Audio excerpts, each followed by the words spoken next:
ਦਰਸ਼ਕੋ break ਤੋਂ ਬਾਅਦ ਤੁਹਾਡਾ ਸਭ ਦਾ ਨਿੱਘਾ ਸਵਾਗਤ ਹੈ। ਪਰ ਅਗਲੇ ਇਸ਼ੂ ਤੋਂ ਪਹਿਲਾਂ ਅਸੀਂ ਦਰਸ਼ਕਾਂ ਤੇ ਸਰੋਤਿਆਂ ਨੂੰ ਫਿਰ ਦੁਬਾਰਾ ਦੱਸ ਦਈਏ ਕਿ ਜੋ ਸਾਡੇ ਪ੍ਰੋਗਰਾਮ ਦਾ ਸਮਾਂ ਹੈ ਉਹ 7:30 ਤੋਂ ਲੈ ਕੇ 9 ਵਜੇ ਤੱਕ ਹੈ। ਤੁਸੀਂ ਮੰਡੇ ਥਰੂ ਫਰਾਈਡੇ ਇਸ ਪ੍ਰੋਗਰਾਮ ਨੂੰ ਦੇਖ ਸਕਦੇ ਹੋ 7:30 ਤੋਂ ਲੈ ਕੇ 9 ਵਜੇ ਤੱਕ। ਔਰ ਜੋ ਪੰਜਾਬੀ ਖਬਰਾਂ ਹੁੰਦੀਆਂ ਨੇ ਉਸ ਦਾ ਸਮਾਂ ਹੈ 9 ਵਜੇ ਤੋਂ ਲੈ ਕੇ 9:30 ਵਜੇ ਤੱਕ। ਔਰ ਜੋ ਸਪੈਸ਼ਲ ਇੰਟਰਵਿਊ ਹੁੰਦੀਆਂ ਨੇ ਉਸ ਦਾ ਸਮਾਂ ਹੈ 9:30 ਵਜੇ ਤੋਂ ਲੈ ਕੇ 10 ਵਜੇ ਤੱਕ। ਇਹ ਤੁਸੀਂ ਤਿੰਨੋਂ ਪ੍ਰੋਗਰਾਮ YouTube ਤੇ ਜਾ ਕੇ TV84 ਦੇ ਚੈਨਲ ਤੇ ਲਾਈਵ ਦੇਖ ਸਕਦੇ ਹੋ। ਔਰ ਅਸੀਂ ਇਹ ਵੀ ਚਾਹਾਂਗੇ ਕਿ ਤੁਸੀਂ YouTube ਤੇ ਜਾ ਕੇ TV84 ਦੇ ਚੈਨਲ ਨੂੰ ਵੱਧ ਤੋਂ ਵੱਧ ਸਬਸਕ੍ਰਾਈਬ ਵੀ ਕਰੋ।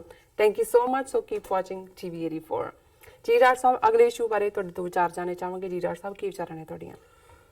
ਦੇਖੋ, ਭਾਰਤ 1 ਬਿਲੀਅਨ 300 ਮਿਲੀਅਨ ਲੋਕਾਂ ਦਾ ਦੇਸ਼ ਜੀ, ਜਿਹੜੇ ਆਪਣੇ ਆਪ ਨੂੰ ਬੜੀ ਪੁਰਾਣੀ ਸੱਭਿਅਤਾ, ਪ੍ਰਾਚੀਨ ਗੌਰਵ ਔਰ ਫਿਊਚਰ ਦੀ ਸੁਪਰ ਪਾਵਰ ਔਰ ਪਤਾ ਨਹੀਂ ਕੀ ਪਾਵਰ ਉਹ ਬਿਆਨਦੇ ਆ, ਜਿਨ੍ਹਾਂ ਦੀ ਜ਼ਬਾਨ ਥੱਕਦੀ ਨਹੀਂ ਹੈ। ਜੀ, ਕਿੰਨੇ ਇਨਸਿਕਿਉਰ ਨੇ ਔਰ ਕਿੰਨੇ ਨਫ਼ਰਤ ਨਾਲ ਭਰੇ ਹੋਏ ਨੇ ਸਿੱਖਾਂ ਪ੍ਰਤੀ, ਖਾਸ ਤੌਰ ਤੇ ਮੁਸਲਮਾਨਾਂ ਪ੍ਰਤੀ ਤਾਂ ਹੈ ਹੀ ਸੀ। ਜੀ, ਮੁਸਲਮਾਨਾਂ ਨੂੰ ਤਾਂ ਇਹਨਾਂ 1200-1300 ਸਾਲਾਂ 'ਚ ਜਦੋਂ ਵੀ ਉਹਨਾਂ ਨੇ ਸਬ ਕੰਟੀਨੈਂਟ 'ਚ ਪੈਰ ਰੱਖਿਆ, ਬੇਸ਼ੱਕ ਮੁਹੰਮਦ ਬਿਨ ਕਾਸਮ ਨੇ ਸਿੰਧ ਔਰ ਮੁਲਤਾਨ ਜਿਹੜਾ ਉਹ ਪਹਿਲੇ ਹੱਲੇ 'ਚ ਹੀ ਲੈ ਲਿਆ, ਬਾਅਦ 10ਵੀਂ-11ਵੀਂ ਸਦੀ ਤੋਂ ਲਗਾਤਾਰਤਾ ਨਾਲ ਫਿਰ ਦਿੱਲੀ 'ਚ ਜਿਹੜਾ ਉਹ ਮੁਹੰਮਦ ਗੌਰੀ ਦੇ ਵੇਲੇ ਤੋਂ ਲੈ ਕੇ ਐਸਟੈਬਲਿਸ਼ ਵੀ ਹੋ ਗਿਆ ਰਾਜ। ਫਿਰ ਮੁਗਲ 250 ਸਾਲ ਰਹੇ। ਜੀ, ਮੁਸਲਮਾਨਾਂ ਨੂੰ ਤਾਂ ਇਹਨਾਂ ਨੇ ਵੈਸੇ ਹੀ ਮਲੇਸ਼ ਚਲਾਨ ਦਿੱਤਾ,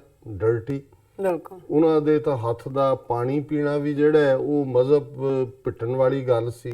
ਇਸ ਲਈ 1947 ਤੱਕ ਵੀ ਰੇਲਵੇ ਸਟੇਸ਼ਨਾਂ ਤੇ ਪਬਲਿਕ ਪਲੇਸਿਸ ਤੇ ਦੋ ਤਰ੍ਹਾਂ ਦੇ ਪਾਣੀ ਦੇ ਘੜੇ ਰੱਖੇ ਹੁੰਦੇ ਸੀ, ਹਿੰਦੂ ਪਾਣੀ, ਮੁਸਲਮਾਨ ਪਾਣੀ। ਜੀ, ਸੋ ਜ਼ਾਹਰ ਹੈ ਕਿ ਉਹ ਤਾਂ ਉਹਨਾਂ ਦਾ ਭਰਿਆ ਹੋਇਆ ਹੀ ਸੀ ਪਹਿਲੇ ਦਿਨ ਤੋਂ ਹੀ ਕਿ ਭਾਈ ਅਨਐਕਸੈਪਟੇਬਿਲਟੀ ਹੈ।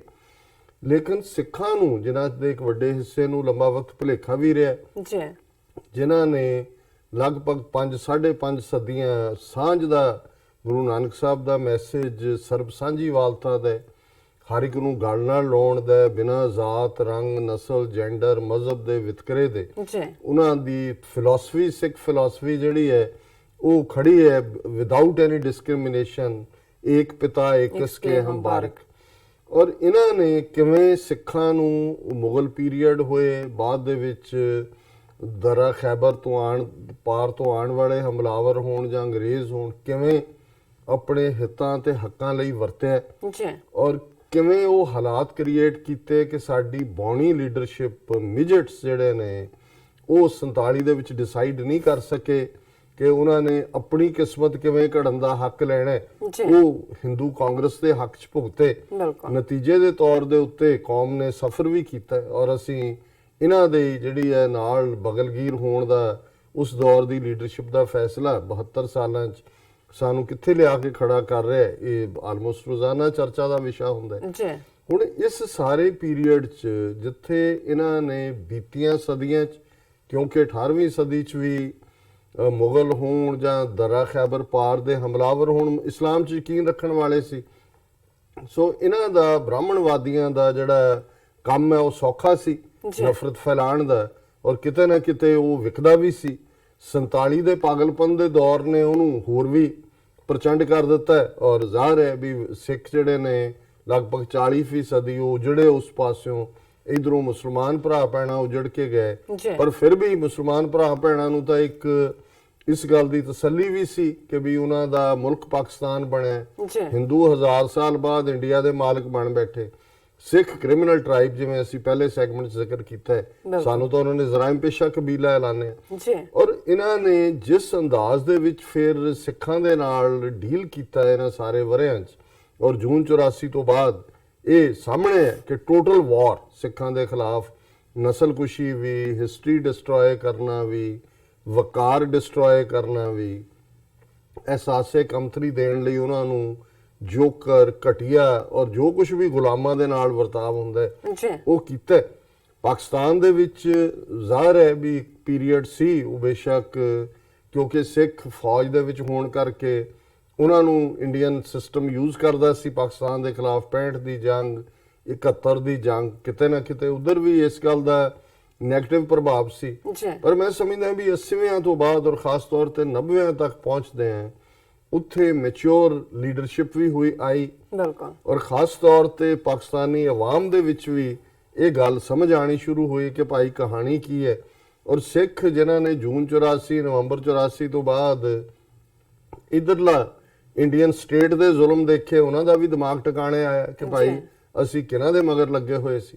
ਹੁਣ ਉਸ ਸਾਰੇ ਦਾ ਕਲਾਈਮੈਕਸ ਜਿਹਦੀ ਸ਼ੁਰੂਆਤ 90ਵਿਆਂ ਦੇ ਵਿੱਚ ਚੰਗੇ ਢੰਗ ਨਾਲ ਹੋਈ, ਜੀ ਉਹਦੀ ਕਲਾਈਮੈਕਸ ਜਾਂ ਇਹ ਕਹੋ ਵੀ ਜਿਹੜਾ ਹੁਣ ਉਸ ਦਾ ਫਰੂਟ ਹੈ ਉਸ ਗੁੱਡਵਿਲ ਦਾ, ਜਾਂ ਉਹ ਹਕੂਮਤੀ ਨੀਤੀਆਂ ਦਾ ਵੀ, ਔਰ ਸਿੱਖ ਕੌਮ ਜਿਹਦੇ 'ਚ ਵੱਡਾ ਰੋਲ 5 ਮਿਲੀਅਨ ਸਿੱਖ ਡਾਇਸਪੋਰਾ ਦਾ ਹੈ, ਜਿਨ੍ਹਾਂ ਨੇ ਪਾਕਿਸਤਾਨ ਦੇ ਵਿੱਚ 80ਵਿਆਂ ਦੇ ਵਿੱਚ ਜਾ ਕੇ ਕਮਿਊਨੀਕੇਸ਼ਨ ਓਪਨ ਕੀਤੀ, ਜੀ ਕਿ ਅੱਜ ਉਹਦਾ ਅਸੀਂ ਫਰੂਟ ਦੇਖ ਰਹੇ ਹਾਂ। ਬਿਲਕੁਲ ਉਸ ਦਾ ਫਰੂਟ ਇਮਰਾਨ ਖਾਨ ਸਰਕਾਰ ਦੇ ਹੋਂਦ 'ਚ ਆਉਣ ਦੇ ਨਾਲ ਹੀ ਕਰਤਾਰਪੁਰ ਕੋਰੀਡੋਰ ਦਾ ਖੁੱਲ੍ਹਣਾ, ਜੀ ਸਿੱਖਾਂ ਦੇ ਲਈ ਜਿਹੜੇ ਪਬਲਿਕ ਅਦਾਰਿਆਂ ਦੇ ਵਿੱਚ ਵੀ ਜੌਬਸ, ਦੂਸਰੀਆਂ ਸਿਚੁਏਸ਼ਨਸ ਜਿਹੜੀਆਂ ਨੇ ਉਹ ਈਜ਼ੀ, ਗੁਰਦੁਆਰਿਆਂ ਦੀ ਸਾਂਭ ਸੰਭਾਲ, ਜਿਹੜੇ ਗੁਰਦੁਆਰਾ ਸਾਹਿਬ ਬੰਦ ਪਏ ਸੀ ਉਹਨਾਂ ਦੀ ਰੀਸਟੋਰੇਸ਼ਨ ਜੀ ਔਰ ਸੰਗਤ ਦੇ ਲਈ ਖੋਲ੍ਹਣਾ, ਬਿਲਕੁਲ। ਔਰ ਵੱਡੀ ਗਿਣਤੀ ਦੇ ਵਿੱਚ ਡਾਇਸਪੋਰਾ ਸਿੱਖਾਂ ਦੇ ਨਾਲ ਇੰਟਰੈਕਸ਼ਨ, ਔਰ ਉਸ ਸਭ ਦੇ ਉੱਤੇ ਅਬਵ ਆਲ ਜਿਹੜੀ ਮੈਂ ਸਮਝਦਾ ਹਾਂ ਵੀ ਜਿਹੜੀ ਪਾਲਿਸੀ ਲਗਾਤਾਰਤਾ ਨਾਲ ਚੱਲ ਰਹੀ ਹੈ। ਬੀਤੇ ਹਫਤੇ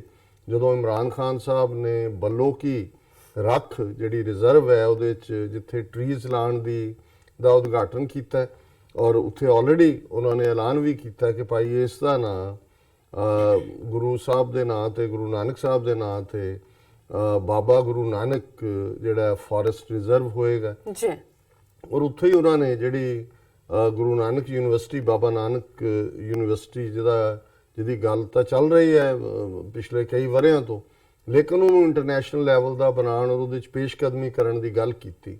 ਔਰ ਨਾਲ ਦੀ ਨਾਲ ਉਹਨਾਂ ਨੇ ਜਿਹੜਾ ਜਦੋਂ ਇਮਰਾਨ ਖਾਨ ਦੁਬਈ ਵੀ ਗਏ ਦੂਸਰੀ ਮੀਟਿੰਗ ਲਈ, ਜੀ ਉੱਥੇ ਵੀ ਉਹਨਾਂ ਨੇ ਬੜੇ ਫਖਰ ਨਾਲ ਕਿਹਾ ਕਿ ਸਾਨੂੰ ਇਸ ਗੱਲ ਦਾ ਫਖਰ ਹੈ ਕਿ ਸਿੱਖਾਂ ਦਾ ਮੱਕਾ ਤੇ ਮਦੀਨਾ ਪਾਕਿਸਤਾਨ 'ਚ ਹੈ, ਔਰ ਅਸੀਂ ਅਕਲੀਅਤਾਂ ਦੇ ਲਈ ਸਾਡੀ ਨੀਤੀ, ਔਰ ਜਿਹੜੀ ਉਹਨਾਂ ਨੇ ਈਵਨ ਬੱਲੋ ਕੀ ਉਸ ਰਿਜ਼ਰਵ ਵਾਲੀ ਆਪਣੀ ਸਪੀਚ ਦੇ ਵਿੱਚ ਵੀ ਉਹਨਾਂ ਨੇ ਇਹ ਕਿਹਾ ਕਿ ਭਾਈ ਇਹੀ ਪਾਕਿਸਤਾਨ, ਕਾਇਦੇ ਆਜ਼ਮ ਨੇ ਪਾਕਿਸਤਾਨ ਇਸ ਲਈ ਬਣਾਇਆ ਕਿਉਂਕਿ ਉਹਨਾਂ ਨੇ ਦੇਖ ਲਿਆ ਸੀ ਕਿ ਕਾਂਗਰਸ ਜਿਹੜੀ ਹੈ ਉਹ ਅਕਲੀਅਤਾਂ ਦੇ ਨਾਲ ਬਰਾਬਰੀ ਦਾ ਸਲੂਕ ਨਹੀਂ ਕਰੇਗੀ, ਜੋ ਉਹਨਾਂ ਨੇ ਨੇੜਿਓਂ ਦੇਖਿਆ। ਜੀ ਔਰ ਉਹਨਾਂ ਨੇ ਕਿਹਾ ਵੀ ਅੱਜ ਭਾਰਤ 'ਚ ਮੁਸਲਮਾਨਾਂ ਦਾ ਹਾਲ ਦੇਖ ਲਓ, ਇਮਰਾਨ ਖਾਨ ਨੇ ਕਿਹਾ, ਲੇਕਿਨ ਅਸੀਂ ਆਪਣੀ ਅਕਲੀਅਤਾਂ ਦੇ ਨਾਲ ਔਰ ਸਿੱਖ ਬਰਾਦਰੀ ਦੇ ਨਾਲ ਜਿੱਥੇ ਵੀ ਦੁਨੀਆ ਭਰ 'ਚ ਸਿੱਖ ਨੇ, ਅਸੀਂ ਉਹਨਾਂ ਦਾ ਮੱਕਾ ਔਰ ਮਦੀਨਾ ਉਹਨਾਂ ਦੇ ਲਈ ਜਿਹੜਾ ਉਸ 'ਚ ਵੱਧ ਤੋਂ ਵੱਧ ਸਹੂਲਤਾਂ ਜਿਹੜੀਆਂ ਨੇ ਉਹ ਮੁਹੱਈਆ ਕਰਵਾਵਾਂਗੇ। 550 ਸਾਲਾ ਗੁਰੂ ਨਾਨਕ ਸਾਹਿਬ ਦਾ ਜਿਹੜਾ ਪ੍ਰਕਾਸ਼ ਪੁਰਬ ਹੈ ਉਸ ਦੇ ਵਿੱਚ ਵੱਡੀ ਗਿਣਤੀ 'ਚ ਸਿੱਖ ਹੋਣਗੇ। ਜੀ ਹੁਣ ਇਸ ਤੋਂ ਪਹਿਲਾਂ ਕਿ ਮੈਂ ਇਸ ਸਾਰੇ ਚੋਂ ਜਿਹੜਾ ਕਿ ਇੱਕ ਪਿਆਰ ਦਾ ਸੁਨੇਹਾ ਸੀ, ਇਸ ਨੂੰ ਕਿਵੇਂ ਭਾਰਤ ਦੇ ਨੀਤੀ ਘਾੜਿਆਂ ਨੇ ਨਫ਼ਰਤ ਦੇ ਵਿੱਚ ਬਦਲਿਆ, ਕਿਵੇਂ ਉਹ ਰੈਟਲ ਹੋਏ, ਕਿਵੇਂ ਉਹਨਾਂ ਦਾ ਇੱਕ ਫੌਜੀ ਰਿਟਾਇਰਡ ਲੈਫਟੀਨੈਂਟ ਜਨਰਲ ਕਮਲ ਦਾਵਰ ਉਹ ਇਸ ਦੇ ਉੱਤੇ ਜਿਹੜਾ ਇੱਕ ਉਸ ਦਾ ਆਰਟੀਕਲ ਅੱਜ ਜਿਹੜਾ ਟ੍ਰਿਬਿਊਨ 'ਚ ਆਇਆ, ਜੀ mischief and myopia are Imran's policy guidelines, ਕਿ ਦੂਰਦਰਸ਼ੀ ਨਾ ਹੋਣਾ ਔਰ ਸ਼ਰਾਰਤ ਕਰਨੀ, ਔਰ ਉਹਦੇ ਜਿੱਥੇ ਬਾਕੀ ਗੱਲਾਂ ਤੇ ਉਰੇ ਪਰੇ ਨੇ, ਅਸਲੀ ਤਕਲੀਫ ਇਹ ਹੈ ਵੀ ਉਹਨੇ ਮੱਕਾ ਤੇ ਮਦੀਨਾ ਕਿਵੇਂ ਕਹਿ ਦਿੱਤਾ ਸਿੱਖਾਂ ਦਾ। ਉਹਨਾਂ ਨੂੰ ਹੁਣ ਹਿੰਦੂਤਵਾਈ ਨੂੰ ਇਹ ਲੱਗਦਾ ਹੈ ਵੀ ਅਸੀਂ ਜਿਨ੍ਹਾਂ ਨੂੰ ਆਰਟੀਕਲ 25(20) ਦੇ ਥੱਲੇ ਹਿੰਦੂ ਬਣਾ ਕੇ ਆਪਣੇ ਜਜ਼ਬ ਕਰਨਾ ਚਾਹੁੰਦੇ ਹਾਂ ਜਾਂ ਕਰਨਾ ਚਾਹਿਆ ਜਾਂ ਕੀਤਾ ਹੈ, ਉਹਨਾਂ ਦੇ ਅਗੇਂਸਟ ਘੱਲੂਘਾਰੇ ਵਰਤਾ ਕੇ ਉਹਨਾਂ ਨੂੰ ਖਤਮ ਕਰਨ ਦੀ ਕੋਸ਼ਿਸ਼ ਕੀਤੀ। ਇਹ ਤਾਂ ਉਹਨਾਂ ਦੀ ਅੱਡ ਮਜ਼ਹਬ ਦੇ ਤੌਰ ਦੇ ਉੱਤੇ ਉਹਨਾਂ ਦੀ ਐਗਜ਼ਿਸਟੈਂਸ ਵੀ, ਉਹਨਾਂ ਦਾ ਵਿਰਸਾ ਵੀ ਜਿਹੜਾ ਗੁਰਦੁਆਰਿਆਂ ਨਾਲ ਸੰਬੰਧਿਤ ਹੈ ਉਹ ਪਾਕਿਸਤਾਨ ਦੇ ਵਿੱਚ ਮਹਿਫੂਜ਼ ਹੀ ਨਹੀਂ, ਉਸ ਨੂੰ ਜਿਹੜਾ ਹੈ ਉਹ ਰੈਕਗਨਾਈਜ਼ ਕੀਤਾ ਜਾ ਰਿਹਾ। ਪਰ ਮੈਂ ਇਸ ਦੇ ਉੱਤੇ ਆਪਣਾ ਕਮੈਂਟ ਕਰਨ ਤੋਂ ਪਹਿਲਾਂ, ਕਿਉਂਕਿ ਸਾਡੇ ਭੈਣ ਜੀ ਅਮਨਜੋਤ ਕੌਰ ਉਹਨਾਂ ਨੇ ਵੀ ਨਾਲ ਦੀ ਨਾਲ ਹੀ ਈਮੇਲ ਖੜਕਾਈ ਹੈ ਜਿਉਂ ਹੀ ਉਹਨਾਂ ਨੇ ਆਰਟੀਕਲ ਦੇਖਿਆ, ਔਰ ਮੈਂ ਸਮਝਦਾ ਵੀ ਜਦੋਂ ਤੁਸੀਂ ਪੰਥ ਨੂੰ ਪਿਆਰ ਕਰਦੇ ਹੋ ਤੁਸੀਂ ਕਿਵੇਂ ਇੱਕੋ ਤਰ੍ਹਾਂ ਸੋਚਦੇ ਹੋ। ਜਿਹੜੀ ਗੱਲ ਇੱਕਦਮ ਆਰਟੀਕਲ ਦੇਖਦੇ ਆ ਮੇਰੇ ਮਨ 'ਚ ਆਈ, ਮੈਂ ਇਹਨੂੰ ਐਜ਼ ਅ ਟੌਪਿਕ ਵੀ ਚੂਜ਼ ਕੀਤਾ। ਭੈਣ ਜੀ ਦੀ ਈਮੇਲ ਤਾਂ ਹੁਣੇ ਹੀ ਆਈ ਹੈ ਥੋੜੀ ਦੇਰ ਪਹਿਲੇ, ਤੇ ਮੈਂ ਪਰ ਐਕਨੋਲੇਜ ਕਰਨਾ ਚਾਹੁੰਦਾ ਵੀ ਉਹਨਾਂ ਨੇ ਵੀ ਇਹ ਜਿਹੜਾ ਹਿੰਦੂ ਤਵੀਆਂ ਦੀ ਨਫ਼ਰਤ ਸਿੱਖਾਂ ਲਈ ਔਰ ਜੋ ਪਾਕਿਸਤਾਨ 'ਚ ਗੁੱਡਵਿਲ ਹੈ ਔਰ ਜਿਹੜੀਆਂ ਨੀਤੀਆਂ ਨੇ ਉਹਨਾਂ ਦੇ ਉੱਤੇ ਉਹੀ ਭਾਵ ਦਿੱਤੇ ਨੇ ਜੋ ਮੇਰੇ ਮਨ 'ਚ ਨੇ। ਜੀ ਪਰ ਮੈਂ ਆਪਣੀ ਟੈਕਨੀਕਲ ਟੀਮ ਨੂੰ ਕਹਾਂਗਾ, ਹਾਲਾਂ ਇਹ ਵੀਡੀਓ ਕਾਫੀ ਘੁੰਮੀ ਹੈ ਲੇਕਿਨ ਫਿਰ ਵੀ ਕਈ ਜਿਹੜੇ ਨੇ ਉਹਨਾਂ ਦੇ ਲਈ ਸੋਰਸ ਆਫ ਇਨਫੋਰਮੇਸ਼ਨ ਹੀ ਹੁਣ ਜੀ TV84 ਹੈ। ਜਿਵੇਂ ਅੱਜ ਇੱਕ ਨੇ ਕਾਲ ਕਰਕੇ ਕਿਹਾ ਜੇ ਅਸੀਂ ਬਾਕੀ ਛੱਡ ਦਿੱਤਾ, ਹੁਣ ਸੋਸ਼ਲ ਮੀਡੀਆ ਵੀ, ਅਖਬਾਰਾਂ ਤਾਂ ਪਹਿਲਾਂ ਹੀ ਛੱਡਤੀਆਂ ਸੀ, ਸਾਨੂੰ ਪਤਾ ਹੈ ਵੀ ਤੁਸੀਂ 1.5 ਘੰਟੇ 'ਚ ਸਾਨੂੰ ਸਭ ਕੁਝ ਉਹ ਪਰੋਸ ਕੇ ਦੇਣਾ, 24 ਘੰਟੇ 'ਚੋਂ ਨਿਤਾਰ ਕੇ, ਜਿਹੜਾ ਅਸੀਂ ਕਈ ਘੰਟੇ ਖੱਬੇ ਸੱਜੇ ਦੇਖਣਾ। ਸੋ ਮੈਂ ਚਾਹਾਂਗਾ ਕਿ ਵੀ ਉਨਾ ਕੁ ਹਿੱਸਾ ਜਿਹੜਾ ਉਹਨਾਂ ਦਾ ਬਾਬਾ ਨਾਨਕ ਰਿਜ਼ਰਵ ਨਾ ਰੱਖਣ ਔਰ ਯੂਨੀਵਰਸਿਟੀ ਤੱਕ ਹੈ ਇਮਰਾਨ ਖਾਨ ਦੀ ਸਪੀਚ ਦਾ, ਉਹ ਜ਼ਰਾ ਟੈਕਨੀਕਲ ਟੀਮ ਨੂੰ ਮੈਂ ਕਹਾਂਗਾ ਕਿ ਉਹ ਦਿਖਾ ਦੇਣ, ਫਿਰ ਅਸੀਂ ਗੱਲ ਨੂੰ ਅੱਗੇ ਤੋਰ ਜੀ। आखिरी बात कहना चाहता हूं और वो ये कि ये जो बल्लो की हमने रिजर्व इसको रिजॉर्ट और वाइल्ड लाइफ पार्क बनाया है, मैं ये कहूंगा कि इसको हम बाबा गुरु नानक के नाम पे बनाएं। मैं ये भी जो जो एक एजाज शाह, ब्रिगेडियर एजाज शाह साहब ने बात की गुरु नानक की यूनिवर्सिटी, इंशाल्लाह जबरदस्त किस्म की हम यहाँ गुरु नानक की यूनिवर्सिटी भी बनाएंगे। Very good news for all six. आप सबके लिए बड़ी अच्छी और खबर। मुझे बड़ा अच्छा लगता है, मुझे अच्छा लगता है जब लोग स्कूल मांगते हैं, यूनिवर्सिटियां मांगते हैं, कॉलेजेस मांगते हैं। ये एक जिंदा माशरे की निशानी है कि तालीमी इदारे आप मांग रहे हैं, तो ये तो हमारा फर्ज है आपके लिए। इंशाल्लाह यहाँ जबरदस्त एक यूनिवर्सिटी भी बनाएंगे। मैं अपने जो भी हमारी अक़लियतें हैं पाकिस्तान में, उन सबको कहना चाहता हूँ कि इंशाल्लाह हम पाकिस्तान वो बना रहे हैं जो सबके लिए है। अपने जो हमारी सिख पाकिस्तान में रहने वाले और जो बाहर हमारे जो सिख मजहब के लोग हैं, उन सबको ये मैं ये भी कहना चाहता हूँ कि हम आपके लिए, हमें पता है कि आपके लिए ननकाना साहब और आपके लिए करतारपुर कितनी अहमियत रखता है। हम इंशाल्लाह आपको पूरी तरह फैसिलिटेट करेंगे, आपकी पूरी तरह मदद करेंगे। हमें पता है बाबा गुरु नानक की 550वीं एनिवर्सरी है, इंशाल्लाह वो करतारपुर में हम एक बड़ा इवेंट आपके लिए और सहूलतें पूरी आपके लिए करेंगे। क्योंकि पाकिस्तान का जो हमारा लीडर थे कायदे आजम, उन्होंने पाकिस्तान की जद्दोजहद इसलिए की कि उन्होंने कहा था कि हमें हिंदुस्तान में अक़लियतों को पूरे हकूक नहीं मिलेंगे। ये जद्दोजहद थी। वो चाहते थे कि हम बराबर के शहरी हों और उनको आहिस्ता आहिस्ता ये वाज़ेह हो गया, जो जिस तरह कांग्रेस के अंदर आवाजें निकलनी शुरू हुई, उनको वाज़ेह हो गया कि ये मुसलमानों को वहां और अक़लियतों को पूरी तरह के शहरी नहीं बनाया जाएगा। इसलिए उन्होंने स्ट्रगल की थी पाकिस्तान की। और पाकिस्तान में इंशाल्लाह हम अपनी अक़लियतों को हर किस्म के राइट्स देंगे, बराबर के शहरी बनाएंगे। उनको इंशाल्लाह ये कभी एहसास ही नहीं होगा कि पाकिस्तान में वो किसी किस्म के सेकंड क्लास सिटीजन हैं, जिस तरह आज बदकिस्मती से हिंदुस्तान में मुसलमान फील कर रहे हैं।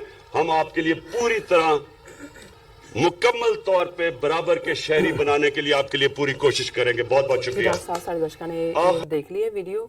ਅਸੀਂ ਇਮਰਾਨ ਖਾਨ ਜੀ ਦਾ ਬਹੁਤ ਬਹੁਤ ਸ਼ੁਕਰੀਆ ਅਦਾ ਕਰਦੇ ਹਾਂ ਜੋ ਸਿੱਖਾਂ ਲਈ ਇੰਨਾ ਕੁਝ ਸੋਚ ਰਹੇ ਨੇ, ਕਰ ਰਹੇ ਨੇ। ਐ ਨਹੀਂ ਕਿ ਉਹ ਮਤਲਬ ਸਪੀਚ ਦੇ ਰਹੇ ਨੇ, ਪਰ ਕਰਕੇ ਦਿਖਾ ਰਹੇ ਨੇ। ਜੀ ਡਾਕਟਰ ਸਾਹਿਬ, ਹੁਣ ਕਿਵੇਂ ਹਿੰਦੂ ਤਵੀਆਂ ਨੂੰ ਤਕਲੀਫ ਹੈ ਜੀ, ਔਰ ਜਿਵੇਂ ਮੈਂ ਇਸ ਲੈਫਟੀਨੈਂਟ ਜਨਰਲ ਜਿਹਨੂੰ ਭੈਣ ਜੀ ਅਮਨਜੋਤ ਕੌਰ ਨੇ ਜੋਕਰ ਕਿਹਾ, ਉਹਦਾ ਹੈਡਲਾਈਨ ਹੀ mischief and myopia are Imran's policy guidelines. ਪਰ ਕਿਹੜੀ ਗੱਲ ਦੀ ਸਭ ਤੋਂ ਜ਼ਿਆਦਾ ਤਕਲੀਫ ਹੋਈ ਕਿ ਕਿੱਥੇ ਮਾਇਓਪੀਆ ਆ ਗਿਆ ਤੇ ਕਿੱਥੇ ਮਿਸਚੀਫ ਹੈ, ਉਹਦੀ ਹੈਡਲਾਈਨ 'ਚ ਹੀ ਵੱਡਾ ਕੀਤਾ ਹੈ। Playing the communal card, Imran Khan has stated that Pakistan has the 6 Makkah and Medina, Nankana Sahib and Kartarpur Sahib Gurdwaras. He has to be told that Guru Nanak is revered equally by all communities in India, including Punjabi Hindus, and permission has to be granted to them also to visit Kartarpur Shrine. It's amply evident that Pakistan is playing a double game.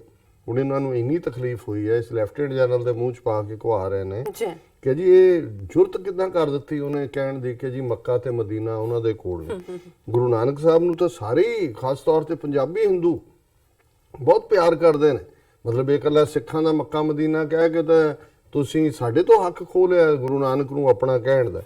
ਔਰ ਉਹਨਾਂ ਨੂੰ ਵੀ, ਹਿੰਦੂਆਂ ਨੂੰ ਵੀ permit ਕਰੋ ਕਿ ਉੱਥੇ ਜਾਣ ਦੀ ਗੱਲ ਹੈ। ਹਾਲਾਂ ਉਹਦੇ 'ਚ ਕੋਈ ਪਰਮਿਸ਼ਨ ਜਾਂ ਨਾ ਪਰਮਿਸ਼ਨ ਦੀ ਗੱਲ ਨਹੀਂ ਆਈ। ਉਹਨਾਂ ਨੇ ਤਾਂ ਹਿਸਟਰੀ ਕੋਟ ਕੀਤੀ, ਉਹਦਾ ਇੱਕ ਕੰਪੈਰੀਜ਼ਨ ਕੀਤਾ ਕਿ ਵੀ ਜਿਸ ਤਰ੍ਹਾਂ ਮੁਸਲਮਾਨਾਂ ਦੇ ਲਈ ਮੱਕਾ ਜਿੱਥੇ ਹਜ਼ਰਤ ਸਾਹਿਬ ਦਾ ਜਨਮ ਹੋਇਆ ਔਰ ਮਦੀਨਾ ਜਿੱਥੇ ਉਹ ਆਰਾਮ ਫਰਮਾ ਰਹੇ ਨੇ ਜੀ, ਉਹ ਪਵਿੱਤਰ ਨੇ, ਇਸੇ ਤਰ੍ਹਾਂ ਜਿੱਥੇ ਸਿੱਖ ਧਰਮ ਦੇ ਬਾਨੀ ਗੁਰੂ ਨਾਨਕ ਸਾਹਿਬ ਪ੍ਰਕਾਸ਼ਮਾਨ ਹੋਏ ਨਨਕਾਣਾ ਸਾਹਿਬ, ਜਿੱਥੇ ਉਹਨਾਂ ਨੇ ਜ਼ਿੰਦਗੀ ਦੇ 18 ਸਾਲ ਗੁਜ਼ਾਰੇ ਔਰ ਜਿੱਥੇ ਜੋਤੀ ਜੋਤ ਸਮਾਏ ਆਰਾਮ ਫਰਮਾ ਰਹੇ ਨੇ, ਜੀ, ਉਹ ਕਰਤਾਰਪੁਰ ਸਾਹਿਬ ਉਹ ਪਾਕਿਸਤਾਨ 'ਚ ਨੇ। ਸਿੰਪਲ ਔਰ ਵੀ ਅਸੀਂ ਉਹਨਾਂ ਨੂੰ ਹਰ ਸਹੂਲਤ ਦੇਵਾਂਗੇ ਕਿ ਉਹ ਖੁੱਲੇ ਜਿਹੜੇ ਨੇ ਉੱਥੇ ਆ ਜਾ ਸਕਣ। ਹੁਣ ਇਸ ਸਾਰੇ ਨੂੰ ਆਧਾਰ ਬਣਾ ਕੇ ਸਾਰਾ ਹੀ ਨਫ਼ਰਤ ਨਾਲ ਭਰਿਆ ਹੋਇਆ ਇਹ ਆਰਟੀਕਲ ਹੈ। ਫਿਰ ਇਹਨੂੰ ਤਕਲੀਫ ਹੈ ਕਿ ਜੀ ਇਹ ਜਿਹੜਾ ਕਸ਼ਮੀਰ ਸੋਲੀਡੈਰਿਟੀ ਡੇ ਕਿਉਂ ਲੰਡਨ ਦੇ ਵਿੱਚ ਮਨਾਇਆ ਜਾਂਦਾ ਹੈ ਜਾਂ ਪਾਕਿਸਤਾਨ ਇਹਨੂੰ ਕਿਉਂ ਮਨਾਉਂਦਾ ਹੈ, ਔਰ ਉਸ ਨੂੰ ਇਸ ਗੱਲ ਦੀ ਵੀ ਤਕਲੀਫ ਹੈ ਕਿ ਅਫਗਾਨਿਸਤਾਨ ਦੇ ਵਿੱਚ ਅਮਰੀਕਾ ਨੇ ਜਿਹੜਾ ਪਾਕਿਸਤਾਨ ਦੇ ਹੀ ਹਵਾਲੇ ਕਰਤਾ ਜੀ ਤੁਸੀਂ ਤਾਲਿਬਾਨ ਨਾਲ ਗੱਲਬਾਤ ਦਾ ਜਿਹੜਾ ਦਰਵਾਜ਼ਾ ਖੋਲੋ। ਔਰ ਫਿਰ ਉਹਨਾਂ ਨੇ ਕਿਹਾ ਜੀ ਇਹ ਸਾਨੂੰ ਬਹੁਤ ਫਰਮਲੀ ਜਿਹੜਾ ਹੈ ਉਹ ਪਾਕਿਸਤਾਨ ਨੂੰ ਮੈਸੇਜ ਦੇਣਾ ਚਾਹੀਦਾ ਹੈ। Pakistan should also be unequivocally told that its continuing interference in India's internal affairs, be it stoking terrorism in Jammu and Kashmir or making abortive attempts to revive insurgency in Punjab, will invite retaliation। ਕਿ ਜੀ ਜੇ ਤੁਸੀਂ ਜਿਹੜਾ ਦਹਿਸ਼ਤਗਰਦੀ ਕਸ਼ਮੀਰ 'ਚ ਫੈਲਾਓਗੇ, ਪੰਜਾਬ 'ਚ ਜਿਹੜੀ ਹੈ ਸਿੱਖ ਲਹਿਰ ਨੂੰ ਦੁਬਾਰਾ ਖੜੇ ਕਰੋਗੇ, ਅਸੀਂ ਮੂੰਹ ਤੋੜ ਜਵਾਬ ਦੇਵਾਂਗੇ। As India welcomes the initiative of opening the Kartarpur corridor, the nation has to ensure that the sinister ISI doesn't use the passage to influence our Sikh pilgrim। ਕਿ ਜੀ ਠੀਕ ਹੈ ਅਸੀਂ ਵੀ ਖੋਲ ਦੇਵਾਂਗੇ, ਪਰ ਇਸ ਗੱਲ ਨੂੰ ਯਕੀਨੀ ਬਣਾਇਆ ਜਾਏ ਵੀ ਜਿਹੜੇ ਸਿੱਖ ਯਾਤਰੂ ਜਾਣਗੇ ਉਹਨਾਂ ਦਾ ਬ੍ਰੇਨ ਵਾਸ਼ ਨਾ ਕੀਤਾ ਜਾਏ। ਉਹ ਬੱਚੇ ਨੇ, ਖਿਡੌਣੇ ਨੇ, ਉਹ ਤੁਸੀਂ ਉਹਨਾਂ ਦਾ ਬ੍ਰੇਨ ਵਾਸ਼ ਕਰਕੇ ਰੱਖਿਆ, ਤੁਹਾਨੂੰ ਲੱਗਦਾ ਹੈ ਵੀ ਤੁਹਾਡੇ ਬ੍ਰੇਨ ਵਾਸ਼ ਚੋਂ ਨਿਕਲ ਗਏ ਤੇ ਆਜ਼ਾਦ ਹਵਾ 'ਚ ਸਾਹ ਲੈਣਗੇ ਜੀ, ਤੇ ਆਜ਼ਾਦੀ ਦੀ ਗੱਲ ਉਹਨਾਂ ਨੂੰ ਸਮਝ ਆਏਗੀ। ਬਿਲਕੁਲ। ਪਲੇਇੰਗ ਦਾ ਕਮਿਊਨਲ ਕਾਰਡ ਇਮਰਾਨ, ਫਿਰ ਉਹ ਜਿਹੜੇ ਉਹੀ ਸਟੇਟਮੈਂਟ ਜਿਹੜੀ ਹੈਡਲਾਈਨ 'ਚ ਹੈ, ਫਿਰ ਉਹਨਾਂ ਨੇ ਕਿਹਾ ਕਿ ਵੀ it is amply evident that Pakistan is playing a double game. ਔਰ ਇਸੇ ਤਰ੍ਹਾਂ ਫਿਰ ਉਹਨੇ ਇੰਡੀਅਨ ਗਵਰਨਮੈਂਟ ਨੂੰ ਕਿਹਾ ਕਿ ਜੀ ਤੁਸੀਂ ਜਿਹੜਾ ਬਲੋਚਿਸਤਾਨ, ਸਿੰਧ ਔਰ ਪਾਕਿਸਤਾਨ ਆਕੂਪਾਈਡ ਕਸ਼ਮੀਰ ਜਿਹੜਾ ਉਹਦਾ ਕਾਰਡ ਖੇਲੋ, ਪਾਕਿਸਤਾਨ 'ਚ ਬਹੁਤ ਵਾਇਲੇਟ ਹੋ ਰਹੇ ਨੇ ਹਿਊਮਨ ਰਾਈਟ ਇਹ ਉਹ। ਹੁਣ ਇਸ ਸਾਰੇ ਨੂੰ ਜੇ ਤੁਸੀਂ ਇੱਕ ਸਿੰਪਲਿਸਟਿਕ ਲੁੱਕ ਨਾਲ ਦੇਖਦੇ ਹੋ ਕਿ ਇਮਰਾਨ ਖਾਨ ਨੇ ਕਟਾਸ਼ ਰਾਜ ਜਿਹੜਾ ਹਿੰਦੂਆਂ ਦਾ ਤੀਰਥ ਹੈ ਉਹ ਵੀ ਖੋਲਣ ਦੀ ਗੱਲ ਕੀਤੀ ਹੈ। ਖੈਬਰ ਪਖਤੂਨਵਾ 'ਚ ਜਿਹੜਾ ਇੱਕ 5 ਪਾਂਡਵਾਂ ਦੀ ਯਾਦ 'ਚ ਮੰਦਿਰ ਹੈ ਉਹਨੂੰ ਪਾਕਿਸਤਾਨ ਨੇ ਹਿਸਟੋਰੀਕਲ ਆਰਕੀਓਲੋਜੀਕਲ ਜਿਹੜਾ ਹੈ ਉਹ ਮੋਨੂਮੈਂਟ ਡਿਕਲੇਅਰ ਕੀਤਾ ਹੈ। ਫਿਰ ਅਸੀਂ ਦੇਖਦੇ ਹਾਂ ਕਿ ਵੀ ਈਵਨ ਬੁੱਧਿਜ਼ਮ ਦੀਆਂ ਸ਼ਰਾਈਨਸ ਖੋਲਣ ਦੀ ਵੀ ਗੱਲ ਹੈ, ਇੰਡਸ ਵੈਲੀ ਸਿਵਲਾਈਜੇਸ਼ਨ ਦੀ ਵੀ ਗੱਲ ਹੈ। ਪਰ ਤਕਲੀਫ ਕਿਉਂ ਹੈ? ਇਹ ਹੈ ਸਿੱਖ ਫੈਕਟਰ। ਹੁਣ ਇੰਨਾ ਹੀ ਜੇ ਗੁਰੂ ਨਾਨਕ ਤੁਹਾਨੂੰ ਪਿਆਰੇ ਸੀ ਜਾਂ ਪਿਆਰੇ ਨੇ ਤੇ ਨਵੰਬਰ 84 ਚ ਸਿੱਖ ਗੁਰਦੁਆਰਿਆਂ ਤੇ ਅਟੈਕ ਕਿਹਨੇ ਕੀਤਾ? ਗੁਰੂ ਗ੍ਰੰਥ ਸਾਹਿਬ ਦੀ ਬੇਹਰਮਤੀ ਭਾਰਤ ਭਰ ਚ ਕਿਹਨੇ ਕੀਤੀ? ਅੱਜ ਵੀ ਗੁਰੂ ਨਾਨਕ ਸਾਹਿਬ ਦੀ ਯਾਦ ਗੁਰਦੁਆਰਾ ਗਿਆਨ ਗੋਦੜੀ ਹਰਿਦੁਆਰ ਨੂੰ ਤੁਸੀਂ ਮਲੀਆ ਮੇਟ ਕਰਕੇ ਸਕਾਊਟਸ ਦਫ਼ਤਰ ਬਣਾਇਆ ਹੋਇਆ ਹੈ ਤੇ ਸਿੱਕਮ ਦੇ ਵਿੱਚ ਗੁਰਦੁਆਰਾ ਡਾਂਗ ਮਾਰ ਗੁਰੂ ਨਾਨਕ ਸਾਹਿਬ ਦਾ ਜਿੱਥੇ ਉਹਨਾਂ ਨੇ ਉਸ ਮੈਲਟ ਕੀਤਾ ਉਸ ਸਨੋ ਨੂੰ, ਆਈਸ ਨੂੰ, ਉਸ ਪੌਂਡ ਨੂੰ ਜਿੱਥੇ ਉਹਨਾਂ ਦੀ ਯਾਦਗਾਰ ਸੀ, ਉਸ ਦੇ ਉੱਤੇ ਦੂਸਰਿਆਂ ਦਾ ਕਬਜ਼ਾ ਕਿਹਨੇ ਕਰਵਾਇਆ? ਸੋ ਜ਼ਾਹਿਰ ਹੈ ਕਿ ਜਿਹੜਾ ਭੈਣ ਜੀ ਅਮਨਜੋਤ ਕੌਰ ਹੋਰਾਂ ਨੇ ਲਿਖਿਆ ਉਹਨਾਂ ਦੇ ਕੁਝ ਕਮੈਂਟ ਜਿਹੜੇ ਬੜੇ ਰੈਲੇਵੈਂਟ ਨੇ ਇਸ ਇਸ਼ੂ ਦੇ ਉੱਤੇ। ਉਹਦੇ 'ਚ ਉਹਨਾਂ ਨੇ ਬੜੀ ਸਪਸ਼ਟਤਾ ਦੇ ਨਾਲ ਕਿਹਾ ਕਿ ਵੀ ਜਿਹੜੇ ਆਰਮੀ ਜਨਰਲ ਜੋਕਰ ਹੈ, he has abused Imran Khan and Pakistan, calling him communal just for saying Makkah and Medina of Sikhs are in Pakistan। ਵੀ ਇੰਨੀ ਗੱਲ ਕਹਿਣ ਦੇ ਉੱਤੇ ਹੀ ਉਹ ਮਾਇਓਪਿਕ ਵੀ ਹੋ ਗਿਆ, ਉਹ ਮਿਸਚੀਵੀਅਸ ਵੀ ਹੋ ਗਿਆ, ਕਿਉਂਕਿ ਉਹਨੇ ਕਿਹਾ ਵੀ ਮੱਕਾ ਤੇ ਮਦੀਨਾ ਸਿੱਖਾਂ ਦੇ ਪਾਕਿਸਤਾਨ 'ਚ ਨੇ। I want to know why he didn't see any agenda when Imran Khan government restored Katash Raj temple and announced visas for Hindu pilgrims। Why he has problem with only Sikh historical heritage? ਵੀ ਇਹਨਾਂ ਨੂੰ ਇਸ general ਨੂੰ ਔਰ ਹਿੰਦੂ ਤਵੀਆਂ ਨੂੰ ਕਿਉਂ problem ਹੈ ਸਿੱਖਾਂ ਦੇ ਵਿਰਸੇ ਨਾਲ ਹੀ? He claims even calling Guru Nanak as Sikh Guru is wrong. ਉਹਨਾਂ ਨੂੰ ਜੇ ਉਹਨਾਂ ਨੇ ਗੁਰੂ ਨਾਨਕ ਸਾਹਿਬ ਨੂੰ ਸਿੱਖ ਗੁਰੂ ਇਹਦੀ ਵੀ ਉਹਨਾਂ ਨੂੰ ਤਕਲੀਫ। Why does he hate identity of Sikhs? Guru Nanak is founder of Sikh religion and first Guru of Sikhs. Guru Nanak is revered only by Sikhs first. Sikhs gave all martyrdom to protect Gurdwaras. Sikhs sought help of government to restore Gurdwaras and access them. If these Hindus also revere Guru Nanak, then why have they never asked to restore Gurdwaras or supported pilgrimage to the Gurdwaras in Pakistan? ਕਿ ਸਿੱਖਾਂ ਨੇ ਕਿਉਂ issue ਚੁੱਕਿਆ ਪਾਕਿਸਤਾਨ ਦੇ ਨਾਲ? India ਨੂੰ ਜੇ ਇੰਨਾ ਹੀ ਗੁਰੂ ਨਾਨਕ ਤੇ ਸਾਡੇ ਗੁਰਦੁਆਰੇ ਇਹਨਾਂ ਨੂੰ ਪਿਆਰੇ ਸੀ, ਜੀ 72 ਸਾਲ ਇਹ ਸੁੱਤੇ ਰਹੇ ਨੇ। ਬਿਲਕੁਲ। ਫਿਰ ਉਹਨਾਂ ਨੇ ਇਹ ਕਿਹਾ, if Hindus revere Guru Nanak then who attacked Sikh gurdwaras in 1984? ਜੇ ਹਿੰਦੂਆਂ ਨੂੰ ਬਹੁਤ ਗੁਰਦੁਆਰਿਆਂ ਦਾ ਸਿੱਖਾਂ ਦਾ ਪਿਆਰ ਹੈ ਤੇ 1984 ਚ ਅਟੈਕ ਕਿਹਨੇ ਕੀਤਾ? This article ਜਿਹੜਾ ਇਸ ਜੋਕਰ ਮੇਜਰ ਜਰਨਲ ਲਿਖਿਆ ਹੈ is an attack on Pakistan and Sikh identity, ਕਿ ਇਹ ਦੋਨਾਂ ਨੂੰ ਇੱਕ ਪਾਸੇ ਪਾਕਿਸਤਾਨ ਤੇ ਦੂਸਰੇ ਪਾਸੇ ਸਿੱਖੀ ਪਛਾਣ ਤੇ cheap attempt to de-link Guru Nanak from Sikhi and link Sikh heritage to terrorism. ਇਹ cheap effort ਹੈ ਕਿ ਗੁਰੂ ਨਾਨਕ ਸਾਹਿਬ ਨਾਲੋਂ ਸਿੱਖੀ ਨੂੰ ਡੀ-ਲਿੰਕ ਕਰੋ ਔਰ ਫਿਰ ਸਿੱਖੀ ਨੂੰ ਜਿਹੜਾ ਉਹ ਟੈਰਰਿਜ਼ਮ ਨਾਲ ਜੋੜੋ। ਸੀ ਇਹ ਜਿਹੜਾ ਲਾਸਟ ਕਮੈਂਟ ਹੈ ਬੜਾ ਚੜ੍ਹਦੀ, see the burn in Indians merely because Pakistan is restoring historical heritage of Sikhs. ਉਹਨਾਂ ਨੇ ਕਿਹਾ ਜੀ ਦੇਖ ਲਓ ਕਿਵੇਂ ਸੜਦੇ ਨੇ। ਸੋ ਇਮਰਾਨ ਖਾਨ ਸਾਹਿਬ ਤੁਸੀਂ ਇਹ ਜਿਹੜਾ ਠੰਡ ਵਰਤਾ ਰਹੇ ਹੋ, ਠੰਡ ਵਰਤਾਈ ਜਾਓ ਤੇ ਜਿਹਦੇ ਅੱਗ ਲੱਗੀ ਆ ਉਹਨਾਂ ਨੂੰ ਲੱਗਣ ਦਿਓ। ਹੁਣ ਕੀ ਕਰ ਸਕਦੇ ਆ? ਵੈਸੇ ਜੇ ਇਹਨਾਂ ਦਾ ਵਰਤਾਰਾ ਦੇਖੀਏ ਹਿੰਦੂ ਤਵੀਆਂ ਦਾ ਤਾਂ ਫਿਰ ਇਹ ਦੇਖਣ ਵਾਲਾ ਵੀ ਅੱਜ ਤੱਕ ਇੰਨੀ ਅੱਗ ਇਹਨਾਂ ਨੂੰ ਕਦੇ ਨਹੀਂ ਲੱਗੀ ਹੋਏਗੀ ਜਿੰਨੀ ਇਹਨਾਂ 6 ਮਹੀਨਿਆਂ 'ਚ ਲੱਗੀ ਹੈ ਜਦੋਂ ਦਾ ਇਮਰਾਨ ਖਾਨ ਦੀ ਹਕੂਮਤ ਆਈ ਹੈ ਔਰ 3 ਮਹੀਨੇ ਪਹਿਲਾਂ ਜਦੋਂ ਕਰਤਾਰਪੁਰ ਕੋਰੀਡੋਰ ਦੀ ਗੱਲ ਹੋਈ ਹੈ। ਜੀ ਡਾਕਟਰ ਸਾਹਿਬ ਤੁਹਾਡਾ ਬਹੁਤ ਬਹੁਤ ਸ਼ੁਕਰੀਆ ਇਸ ਇਸ਼ੂ ਤੇ ਆਪਣੇ ਵਿਚਾਰ ਦੇਣ ਦਾ। ਇੱਥੇ ਲੈਣੇ ਬ੍ਰੇਕ ਤੋਂ ਪਹਿਲਾਂ ਅਸੀਂ ਪ੍ਰਦਰਸ਼ਕਾਂ ਤੇ ਸਰੋਤਿਆਂ ਨੂੰ ਫਿਰ ਦੁਬਾਰਾ ਅਪੀਲ ਤੇ ਬੇਨਤੀ ਕਰਦੀ ਹੈ ਵਿਊਅਰਸ, ਜਿਸ ਤਰ੍ਹਾਂ ਕਿ ਤੁਸੀਂ ਜਾਣਦੇ ਹੋ ਕਿ TV 84 ਇੱਕ ਪੰਥਕ ਚੈਨਲ ਹੈ। TV 84 ਸਿੱਖਾਂ, ਕਸ਼ਮੀਰੀਆਂ ਤੇ ਭਾਰਤੀਆਂ ਨਾਰਥ ਈਸਟ ਸਟੇਟਾਂ ਦੇ ਲੋਕਾਂ ਦੇ ਸਵੈ ਨਿਰਣੇ ਦੇ ਹੱਕਾਂ ਦਾ ਹਾਮੀ ਹੈ। ਅਸੀਂ ਚਾਹਾਂਗੇ ਕਿ ਤੁਸੀਂ TV 84 ਦੀ ਚੜ੍ਹਦੀ ਕਲਾ ਲਈ ਵੱਧ ਤੋਂ ਵੱਧ ਡੋਨੇਟ ਕਰੋ। ਡੋਨੇਟ ਕਰਨ ਲਈ ਸਾਡੀ ਵੈਬਸਾਈਟ tv84.tv ਤੇ ਜਾ ਕੇ ਪੇਪਲ ਦੀ ਵਰਤੋਂ ਕਰਕੇ ਵਨ ਟਾਈਮ ਡੋਨੇਟ ਕਰ ਸਕਦੇ ਹੋ, ਮੰਥਲੀ ਡੋਨੇਟ ਵੀ ਕਰ ਸਕਦੇ ਹੋ। ਤੁਸੀਂ TV 84 ਦੇ ਨਾਮ ਤੇ ਚੈੱਕ ਬਣਾ ਕੇ ਸਾਨੂੰ ਮੇਲ ਵੀ ਕਰ ਸਕਦੇ ਹੋ ਸਾਡੇ ਇਸ ਪਤੇ ਤੇ 36-01 37th Avenue, Long Island City, New York 11101 USA, ਜਾਂ ਫਿਰ ਤੁਸੀਂ ਸਾਨੂੰ ਫੋਨ ਰਾਹੀਂ ਵੀ ਸੰਪਰਕ ਕਰ ਸਕਦੇ ਹੋ ਸਾਡੇ ਫੋਨ ਨੰਬਰ ਤੇ 5164060694। Thank you so much viewers, ਤੁਸੀਂ ਕਿਤੇ ਨਹੀਂ ਜਾਣਾ, ਮਿਲਦੇ ਹਾਂ ਛੋਟੇ ਜਿਹੇ ਬ੍ਰੇਕ ਤੋਂ ਬਾਅਦ।